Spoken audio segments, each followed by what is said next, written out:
Hello students, in this lecture we are going to deal with the topic combination of resistors. This is an important topic from the chapter current and electricity. Now fundamentally we have two combinations of resistors, in fact two type of combinations. Number one is series combination and number two is parallel combination. Now let's understand series combination first. मानिए कि आपके पास दो resistances हैं, register कहते हैं हम इस device को, R1 एंड R2, एक और ले लेते हैं R3। अब इन तीनों रजिस्टर्स को यदि हम जोड़ते हैं कुछ इस तरह से कि रेजिस्टेंस R1 जैसे है तो इसके दोनों एंड्स को नाम दे देते हैं। पहले फर्स्ट एंड इसे कह देते हैं, सेकेंड एंड इसे कह देते हैं। R2 के भी दो एंड्स हैं, sorry this is first end of register R2 and this is second and. Similarly R3 का भी ये फर्स्ट एंड मान लेते हैं इधर वाला, और राइट साइड वाला ये सेकेंड एंड मान लेते हैं। तो अब यदि हम R1 के सेकेंड एंड को R2 के फर्स्ट एंड से जोड़ देते हैं तो कॉम्बिनेशन कैसा होगा? ऐसा होगा R1 एंड R2। और अब R2 का जो सेकेंड एंड यहाँ पर है इसको R1 के फर्स्ट एंड से जोड़ देते हैं, R3 सॉरी, इसके फर्स्ट एंड से जोड़ देते हैं। तो ये जो कॉम्बिनेशन होता है इसको हम सीरीज़ कॉम्बिनेशन कहते हैं। यानी एंड टू एंड कनेक्शन जब करते हैं हम, एक रजिस्टर का कोई एक फ्री एंड दूसरे रजिस्टर के एक फ्री एंड से जुड़ जाए, फिर दूसरे का एक फ्री एंड तीसरे के फ्री एंड से जुड़ जाए, तो इस तरह के कॉम्बिनेशन को हम सीरीज़ कॉम्बिनेशन कहते हैं। अब सीरीज़ कॉम्बिनेशन के बाद पैरेलल कॉम्बिनेशन समझ लेते हैं। ये था सीरीज़ कॉम्बिनेशन। पैरेलल कॉम्बिनेशन किसे कहते हैं हम? यदि यही तीन रजिस्टर्स R1, R2 और R3 जो हमने ऊपर बनाया है इसको पैरेलल में जोड़ना हो तो कैसे जोड़ते हैं ये देखते हैं। अब जैसे ये R1 है, इसका ये पहला एंड, ये दूसरा एंड, दो फ्री एंड्स हैं, और R2 रजिस्टर ऐसे बना लेते हैं, इसका ये फर्स्ट एंड, ये सेकेंड फ्री एंड है इसका। इसी तरह से इसका R3 बना लेते हैं, थर्ड रेजिस्टेंस, इसका फर्स्ट एंड और ये सेकेंड एंड। अब इन तीनों रजिस्टर्स को हम ऐसे जोड़ेंगे कि R1, R2 और R3 तीनों का जो फर्स्ट एंड है, जिसको मैंने 1 से लिखा है सर्कल बना के, इन तीनों को एक कॉमन पॉइंट से जोड़ देते हैं, किसी भी एक कॉमन पॉइंट से, और जो सेकेंड फ्री एंड था सभी का उसको एक दूसरे कॉमन पॉइंट से जोड़ देते हैं। तो ये जो कॉम्बिनेशन है, अब ये तीनों R1, R2, R3 parallel combination में है। सो बेसिक आइडिया क्या है कि सीरीज़ कॉम्बिनेशन में हम एंड टू एंड जोड़ते हैं, जहाँ पर एक रेजिस्टेंस का एक एंड ख़त्म होता है, एंड होता है, वहाँ से दूसरे का पहला एंड शुरू हो जाता है, जहाँ दूसरे का पहला एंड ख़त्म होता है वहाँ से तीसरे का फर्स्ट एंड शुरू हो जाता है, सो ऑन सो। तो वो सीरीज़ होता है। और पैरेलल कॉम्बिनेशन में ऐसा नहीं है, यहाँ पे सभी के पहले एंड को एक कॉमन पॉइंट से और सभी का जो बचा हुआ दूसरा एंड होगा उसको एक दूसरे पॉइंट से जोड़ दें तो ये पैरेलल कॉम्बिनेशन होता है। तो यहाँ पे ये बात बिल्कुल क्लैरिटी से समझ लीजिए, सीरीज़ एंड पैरेलल कॉम्बिनेशन, इसकी मीनिंग क्या होती है ये मैंने आपको बता दिया। अब आगे हम देखेंगे कि यदि दो या दो से ज़्यादा रजिस्टर्स को सीरीज़ में जोड़ा जाए तो उसका इक्विवेलेंट रेजिस्टेंस क्या होगा।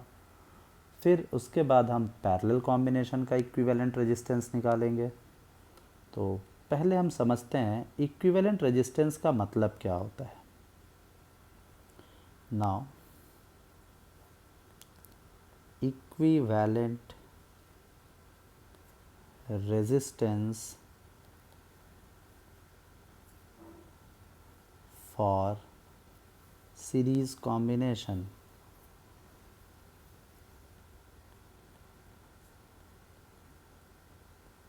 देखिए, इक्विवेलेंट का मतलब होता है समकक्ष, जो उसके समान हो। रेजिस्टेंस का मतलब आप जानते ही हैं, वो प्रॉपर्टी जिसकी वजह से कोई कंडक्टर इलेक्ट्रिक करंट के फ्लो को ऑब्स्ट्रक्ट करता है। तो अब यदि हम एक सर्किट डायग्राम ऐसा बनाते हैं जिसमें 3 रेजिस्टेंसेस सीरीज़ में एडेड हैं, R1, R2 एंड R3, और इन तीनों के कॉम्बिनेशन को किसी एक बैटरी से जोड़ दिया गया है। यहाँ पे एक स्विच बनाया है मैंने। बैटरी V वोल्ट की है, ये पॉजिटिव टर्मिनल, ये नेगेटिव टर्मिनल है बैटरी का।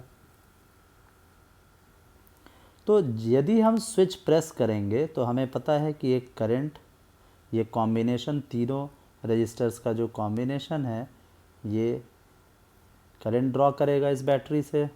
पॉजिटिव टर्मिनल से करंट बाहर निकलता है, मानिए आई करंट निकलेगा। तो मैंने आपको पिछले वीडियो में किरचॉफ्स रूल में बताया था कि अगर आई करंट किसी बैटरी के पॉजिटिव टर्मिनल से बाहर निकलता है तो उसके नेगेटिव टर्मिनल पे उतना ही आई करंट रिटर्न होगा। तो ये आई करंट जो यहाँ से निकलता है पॉजिटिव टर्मिनल से, ये ऊपर की तरफ जाता है कनेक्टिंग वायर से, R1 से पास करेगा सेम आई करंट, फिर R2 से पास करेगा सेम आई करंट, फिर सेम आई करंट R3 से पास करते हुए और बैटरी के नेगेटिव टर्मिनल को रिटर्न होगा। तो ये रहा current distribution.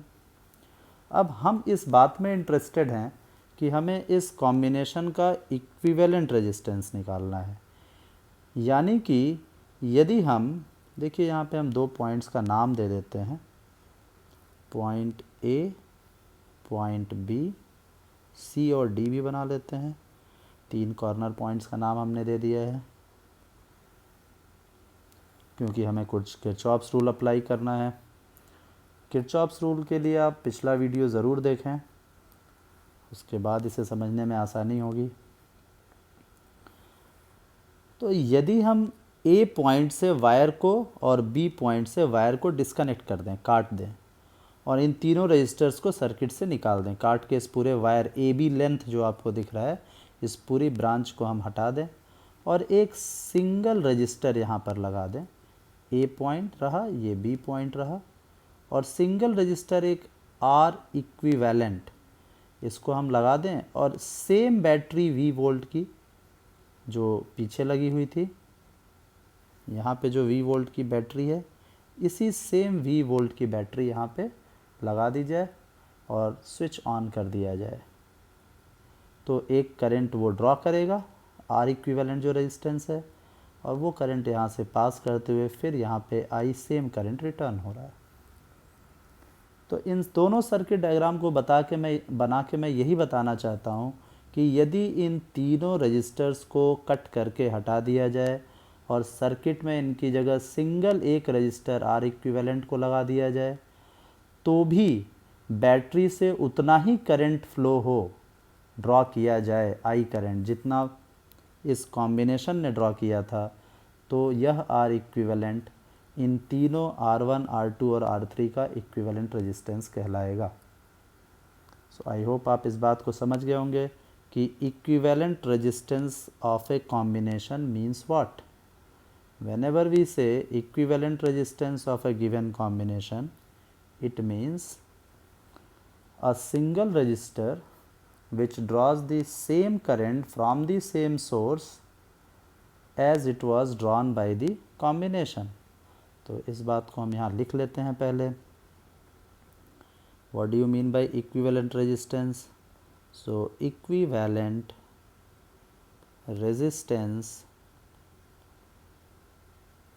of a given combination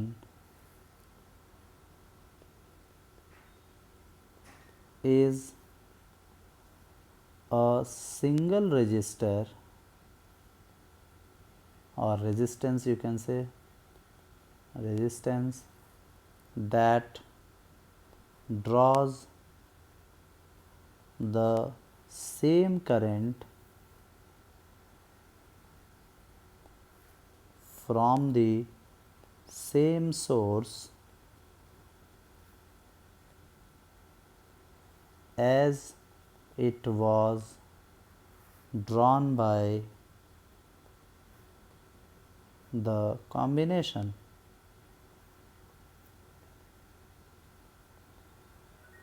generally हम आर इक्विवेलेंट को आर और एक नीचे सफिक्स सबस्क्रिप्ट लगा देते हैं ई क्यू मीन्स इक्विवेलेंट।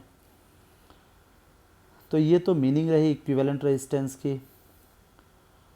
अब इन दोनों सर्किट डायग्राम की हेल्प से हम एक आर इक्विवेलेंट के लिए एक्सप्रेशन डिराइव करेंगे।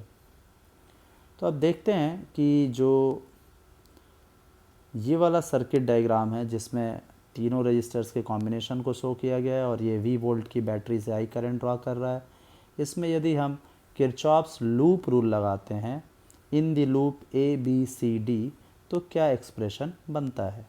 So let's write down that expression.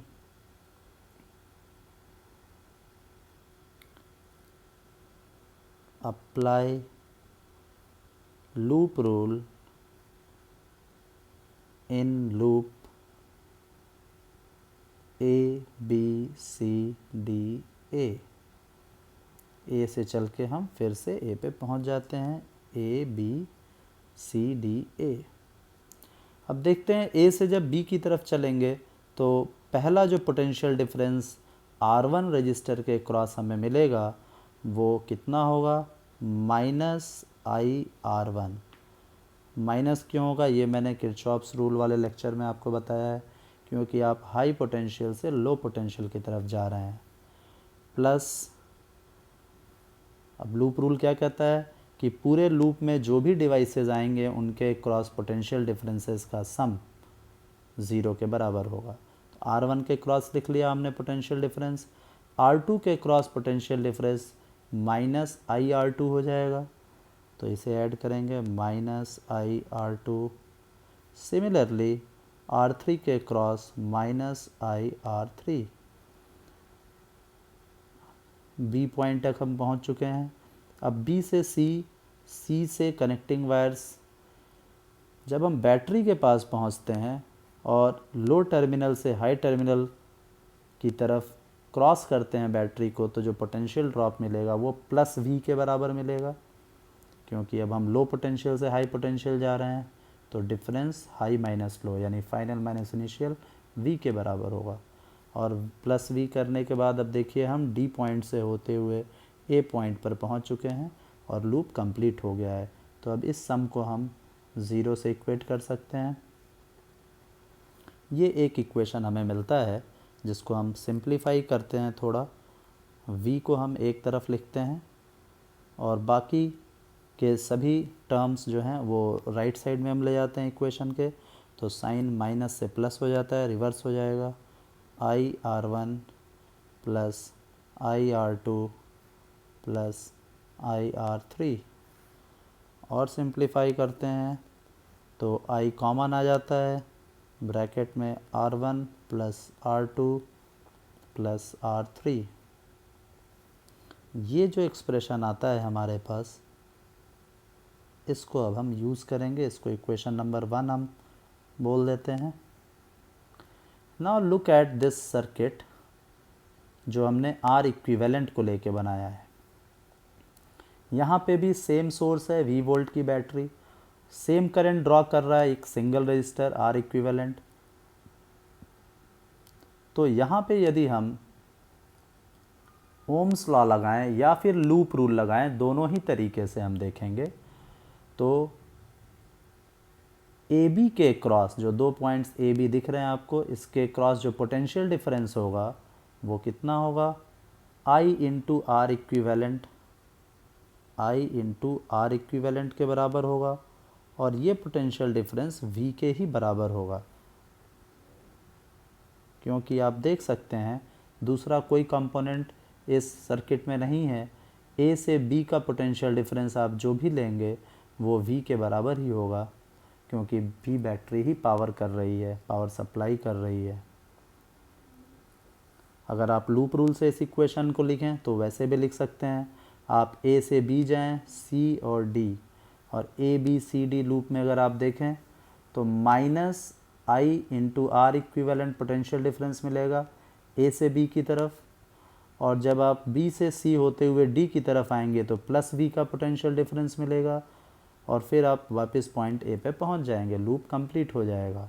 तो यदि इसमें आप लूप रूल अप्लाई करते हैं तो इक्वेशन क्या बनता है, minus I into R equivalent plus V is equal to 0, and which implies that V is equal to I R equivalent।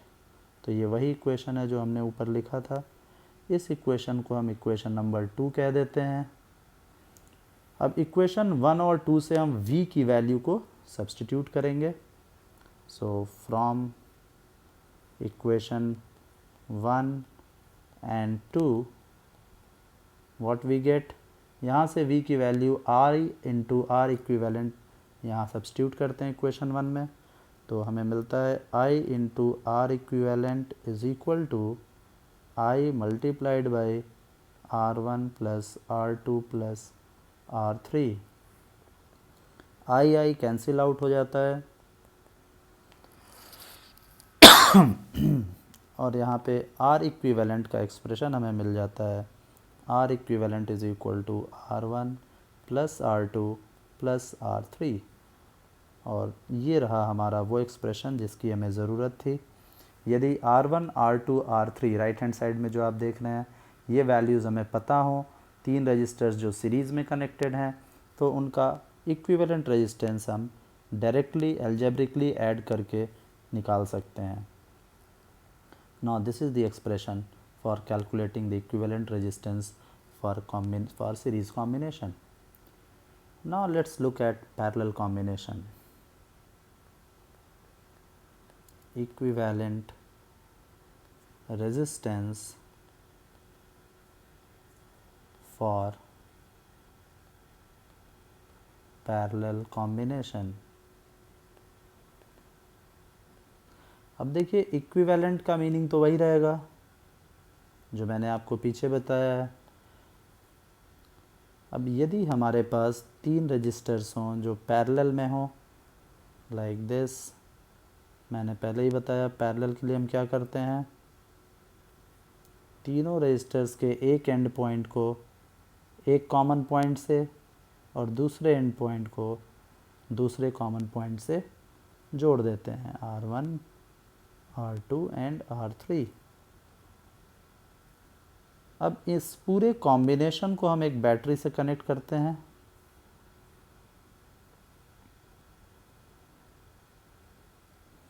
अब देखिए अगर ये V वोल्ट की बैटरी है, ये पॉजिटिव टर्मिनल, ये नेगेटिव टर्मिनल, तो करंट का डिस्ट्रीब्यूशन कैसा होगा। अब देखिए पॉजिटिव टर्मिनल से यदि I करंट बाहर को निकलता है तो कनेक्टिंग वायर से होते हुए ये पहुंचेगा इस जंक्शन पे, जंक्शन का नाम हम A लिख लेते हैं। अब इस जंक्शन से तीन ब्रांचेज निकल रही हैं, एक R1 की तरफ, एक R2 की तरफ, एक R3 की तरफ।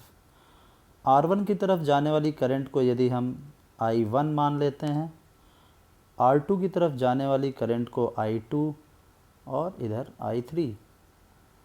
तो I1 करंट R1 से होते हुए फिर वापस लौटेगा इधर, I2 करंट R2 से होते हुए और I3 R3 रजिस्टर से होते हुए वापस इस जंक्शन जिसका नाम हम B लिख देते हैं यहाँ पे पहुँचती है। अब total incoming current I1 plus I2 plus I3 ये वापस I के बराबर हो जाएगा और ये बैटरी के नेगेटिव टर्मिनल को रिटर्न होगा। जैसा कि मैंने पहले भी बताया है कि किसी भी बैटरी में जितना करंट पॉजिटिव टर्मिनल से बाहर आता है उतना ही नेगेटिव टर्मिनल पे वापस रिटर्न होता है। तो ये रहा करंट डिस्ट्रीब्यूशन, पहला काम। अब हमें क्या करना है, हमें अगर हम इस पूरे सर्किट में A पॉइंट से और B पॉइंट से वायर को कट कर दें और एक सिंगल रजिस्टर लगा दें R इक्विवेलेंट, ये पॉइंट A रहा, ये पॉइंट B रहा, यहाँ से कट कर दिया हमने A से और B से, और सिंपली एक सिंगल रजिस्टर को लगाया और सेम सोर्स से, सेम बैटरी से उसे कनेक्ट किया। V वोल्ट की बैटरी, और सेम करंट यदि I वो ड्रॉ करता है ये सिंगल रजिस्टर R इक्विवेलेंट, तो इसका मतलब इसे हम इस पूरे कॉम्बिनेशन का इक्विवेलेंट कह सकते हैं, समकक्ष है ये, उसके बराबर काम कर रहा है।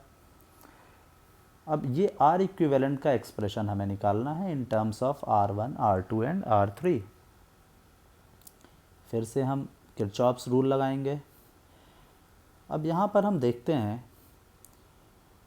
कि लूप रूल के साथ साथ जंक्शन रूल का भी एप्लीकेशन होगा। जैसे कि अगर हम जंक्शन ए पे जंक्शन रूल लगाएं, अप्लाई जंक्शन रूल एट ए,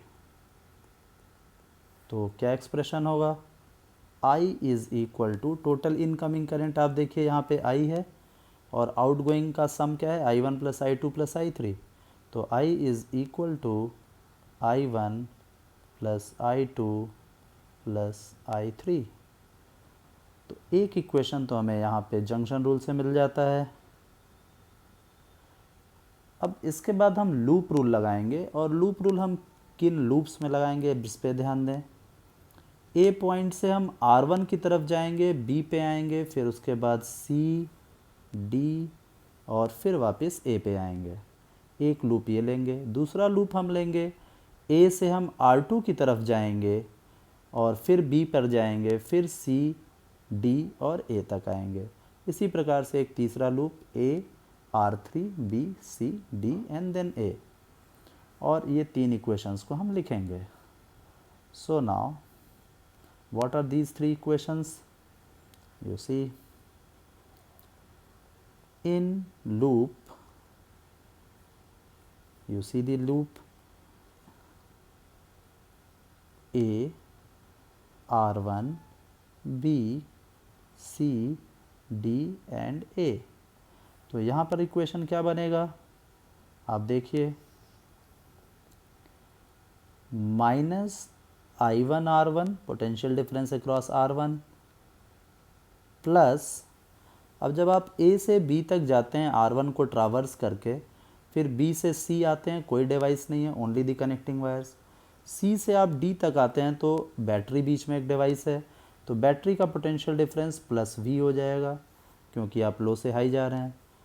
अब D से आप A की तरफ आते हैं, अगेन कोई डिवाइस नहीं है, आप A पॉइंट पे पहुंच गए जहाँ से स्टार्ट किए थे, तो अब ये सम इक्वल टू ज़ीरो हो जाएगा। तो ये सम जब ज़ीरो हो जाएगा तो इसको सिंप्लीफाई करते हैं तो हमें क्या मिलता है, I1 R1 is equal to V मिल जाएगा, V उधर जाएगा तो माइनस V होगा, ऐसे आप समझ लीजिए, V minus minus cancel out होगा, तो I1 is equal to V by R1, ये हमें एक्सप्रेशन मिलता है I1 के लिए। सिमिलरली जो बाकी के लूप्स जिसकी चर्चा मैंने शुरू में की अभी, R2 के थ्रू और R3 के थ्रू आप एक लूप लेंगे, यहाँ पे आप R1 की जगह R2 वाला पाथ ले लीजिए और R3 वाला पाथ ले लीजिए, तो उन दोनों लूप से आपको जो एक्सप्रेशंस मिलेंगे वो I2 के लिए मिलेगा V बाई R2, एक तो ये एक्सप्रेशन मिलेगा, और I3 के लिए आपको जो एक्सप्रेशन मिलेगा वो V बाई R3 मिलेगा।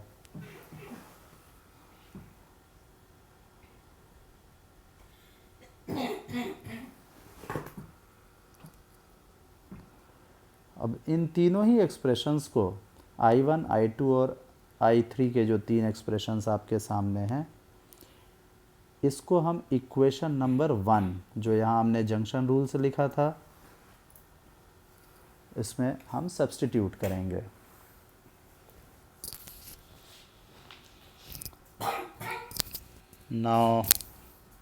now see,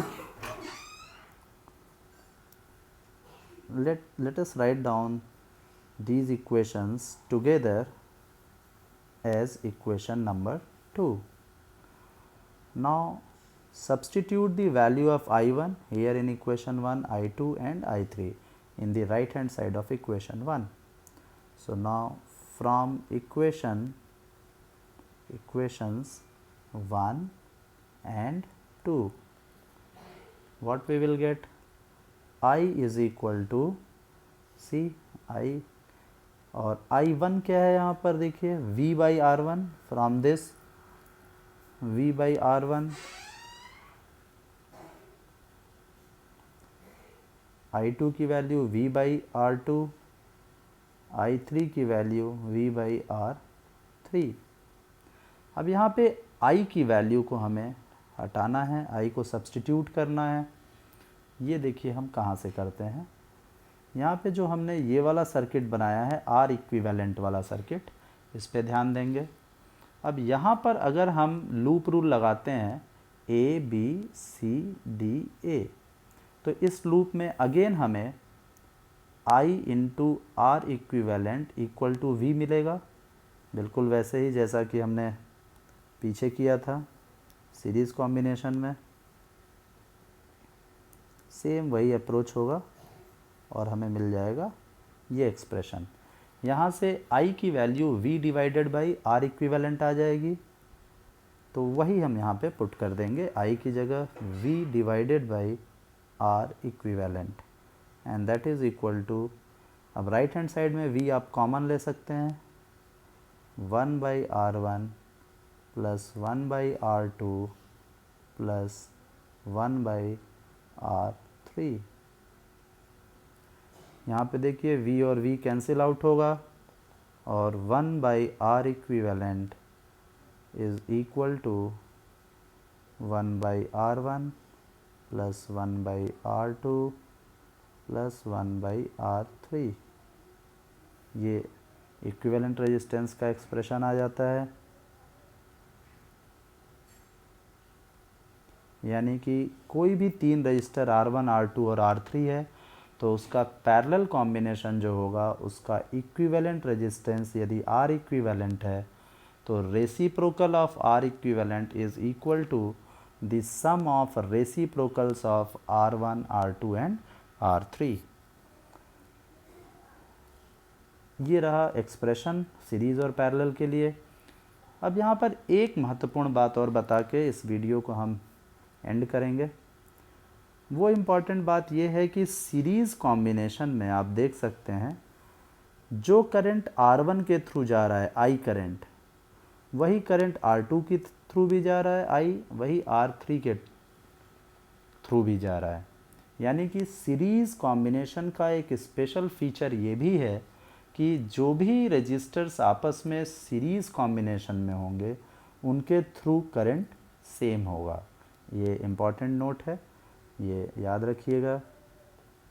और पैरेलल में जब हम आते हैं तो हम देखते हैं कि जितने भी रजिस्टर्स हैं R1, R2, R3 तीनों A और B पॉइंट के क्रॉस कनेक्टेड हैं, और A और B पॉइंट के क्रॉस पोटेंशियल डिफरेंस सेम होगा, चाहे आप R1 के पाथ को फॉलो करें, चाहे R2 के पाथ को, चाहे R3, क्योंकि आप फंडामेंटली VB माइनस VA निकाल रहे हैं. फाइनल पॉइंट यदि B है, इनिशियल पॉइंट A है, तो ये जो पोटेंशियल डिफरेंस डेल्टा V है वो B से A के थ्रू, B से A का डिफरेंस ले रहे हैं, तो पोटेंशियल डिफरेंस पाथ इंडिपेंडेंट होता है. आप चाहे R1 के थ्रू जाएं, चाहे R2 के थ्रू या R3 के, potential difference will remain same.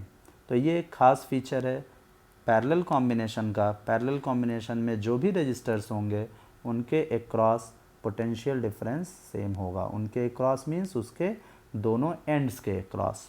तो ये एक इम्पॉर्टेंट बात थी और यही बात हम लोगों ने यहाँ पे यूज़ भी की है. आप देख सकते हैं ये जो इक्वेशन नंबर 2 में, तीनों ही इक्वेशंस में आप देखें तो V की वैल्यू सेम है. V इज़ इक्वल टू, यहाँ पे आप लिख सकते हैं V is equal to I1 R1, यहाँ पे V is equal to I2 R2. देखिए V की वैल्यू सेम है, V तीनों के केस में सेम है. Similarly V is equal to I3 R3. अब इस बात को यहाँ हम लिख लेते हैं. In case of series combination the potential differences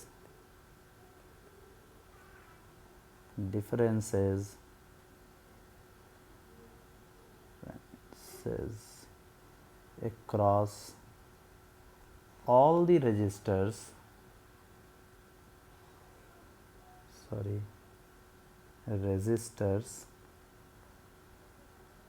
differ, but the current through them remains same। देखिए मैंने यहाँ लिखा है पोटेंशियल डिफरेंस डिफ़र करता है सीरीज़ में।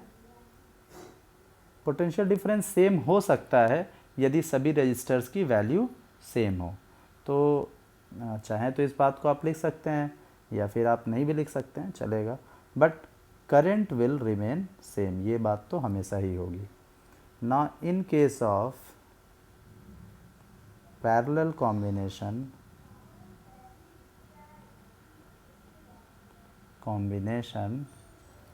potential difference, PD stands for potential difference, across all the resistors remain same,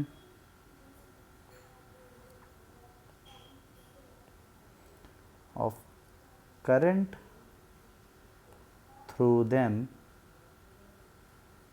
may vary or may not remain same।